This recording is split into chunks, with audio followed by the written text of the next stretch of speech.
Do you remember when mobile gaming was simple? Before battle passes, daily logins, and those annoying watch an advertisement to continue pop-ups? Back in the early 2010s, there was a golden age of mobile games, when the App Store was filled with titles that were actually fun, not just cash grabs. And during that era, one game stood above the rest, Temple Run. At the time, it was the mobile game. Everyone played it. Your friends, your classmates, even your parents. You'd sit on the school bus, dodging tree roots and jumping over flames, desperate to trying to beat your high score. And if you really had skills, you'd show off by playing it upside down. But here's the thing. Temple Run wasn't just popular, it was a phenomenon. It shaped mobile gaming, influenced countless copycats, and even had its own spin-offs and merch. Yet, if you open the App Store today, it's nowhere near the top charts. So, what happened? How did Temple Run rise to dominate the mobile gaming world,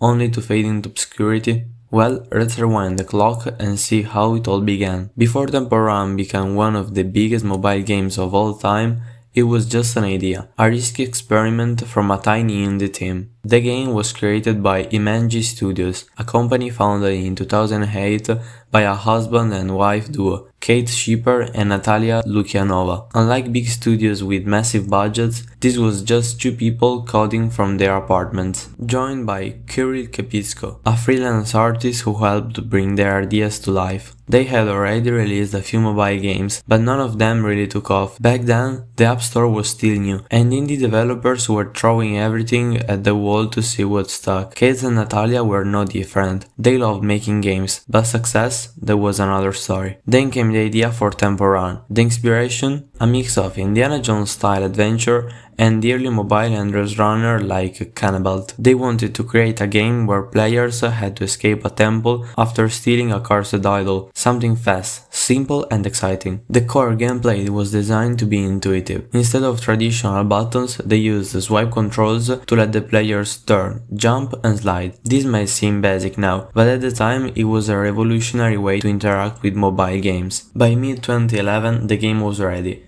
It had a unique look, an addictive gameplay loop, and a straightforward concept. But will people actually play it? On August 4, 2011, Imangi Studios officially launched Temple Run on the App Store. At first, though, nobody really cared. When it was first released, Temple Run wasn't even free. It cost 99 cents, and with so many new mobile games popping up every day, it struggled to gain traction. The game had potential, but most people simply weren't willing to pay for a random endless runner from an unknown studio. Kate and Natalia realized they had a problem. If nobody was playing Temple Run, nobody was talking about it, and if nobody was talking about it, the game was dead. So, they took a huge risk. They made Temple Run free. And that single decision changed everything. Downloads skyrocketed. What was once an overlooked paid game suddenly became a must-have free app. And unlike other free games at the time, Temple Run didn't show advertisement in your face every few seconds. Instead, it used an optional in-app purchases for things like power-ups and new characters, something that felt fair and kept players engaged. The numbers were insane. By the end of 2011, Temple Run had millions of downloads. By mid-2012, it was dominating the App Store charts. Everyone was playing it. Kids, adults, even celebrities. It became one of the first truly viral mobile games, spreading through word of mouth and social media. And then came the real turning point. Temple Run hit Android. When the game finally arrived on the Google Play Store in March 2012, it was an instant hit. Within just 3 days, it was downloaded over 1 million times.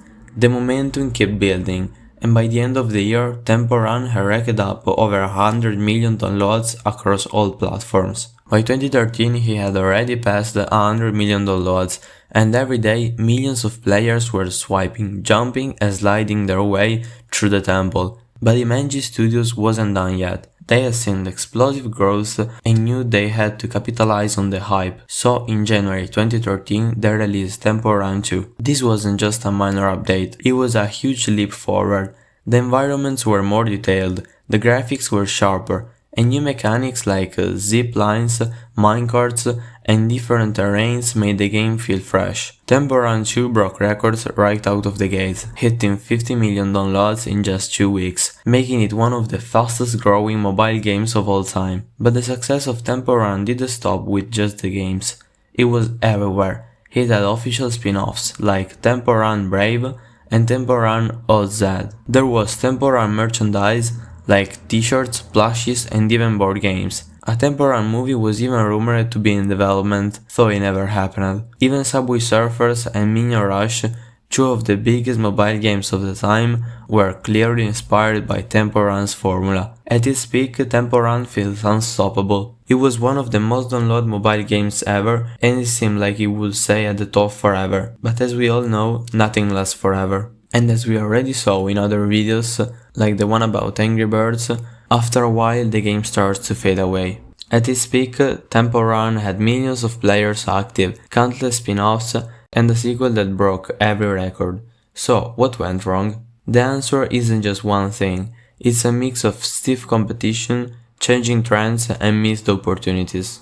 After Temple Run's success, endless runners flooded the market. Games like Subway Surfers and Minion Rush took the formula and refined it. Subway Surfers in particular introduced daily challenges, new characters, and frequent updates, keeping players engaged in a way that Temple Run never did. Temple Run 2 had some updates, sure, but nothing compared to its competitors. Players had seen it all before, and without major new content, they started moving on. Temple Run 2 was a great sequel, but after that, Imangi Studios didn't do much to evolve the series. Unlike other games, which constantly introduced new maps, seasonal events, and crossover characters, Temple Run stuck to the same Jungle Ruins theme. They never really took risks. No multiplayer, no new gameplay mechanics, no massive expansions, just minor tweaks. And in the fast-moving world of mobile gaming, if you don't evolve, you get left behind. The mobile gaming landscape changed dramatically in the late 2010s. Players started gravitating towards more complex games, battle royales, open-world RPGs, and competitive multiplayer experiences. Suddenly, simple one-touch games like Temple Run felt too basic. Sure, casual players still existed, but they were now more interested in hyper-casual, AD-driven games. Temple Run got stuck in the middle, too simple for hardcore gamers, too outdated for casual ones. Unlike other major mobile game developers,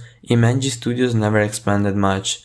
They remained a small team. While that worked in the early 2010s, it limited their ability to compete with bigger studios that were constantly experimenting with new ideas. They could have made a Temple Run free, introduced multiplayer races, or even tried a Battle Royale spin-off. Instead, they just let the game slowly fade away. By the time they did introduce Temple Run Puzzle Adventure, it was already too late. The mobile gaming world had moved on. Even though Temple Run isn't the unstoppable giant it once was, its legacy is undeniable. This was the game that defined the endless runner genre. It inspired countless mobile games, and even influenced the way developers approach free-to-play monetization. Before Temple Run, mobile gaming was still in its early days. After it, it was clear that mobile games could go viral, generate massive revenue, and become cultural icons. It also proved that tiny indie studios could compete with major game developers. Imangi Studios wasn't some big budget company.